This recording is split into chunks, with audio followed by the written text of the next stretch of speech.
Hey everyone, I'm Jeff Teague with Fred Anderson Toyota in Raleigh, North Carolina. We're your Toyota specialists, and today we're excited. We've got Peter, our tire specialist. He's going to tell us all about the world of Toyotas. How are you doing today? I'm doing great, hope you are. I'm doing fantastic. Now Peter, we get this question a lot from service customers. How often should customers rotate their tires and do proper servicing? That's very easy. You want to rotate your tires every 5,000 miles, you want to do a balance every 10,000 miles, an alignment every 15,000 miles or once a year, or if you experience a pull left or right.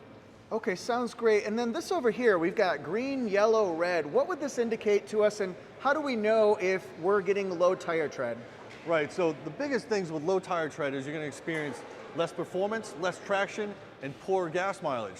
Big thing with fuel economy these days, you want to make sure your tire tread is where it needs to be so you get the best performance out of your car, the best safety, as well as the best gas mileage as well. Okay, perfect. So I guess green would be good gas mileage. Green is good, yellow is caution, and red is always stop. Perfect. Peter, thank you so much. Thank you. We appreciate your knowledge and helping people about tires. Remember, at Fred Anderson Toyota, we are your one-stop Toyota resource. We want to be a help to you, whether you're buying a car, servicing it, or just saying hello. Please follow us on YouTube, Instagram, and Facebook. Again, thank you guys so much. Leave a comment and let us know what your Toyota maintenance, repair, and service questions might be, and we'll try to answer them in future videos. Thanks again, and we'll see you later. Thank you.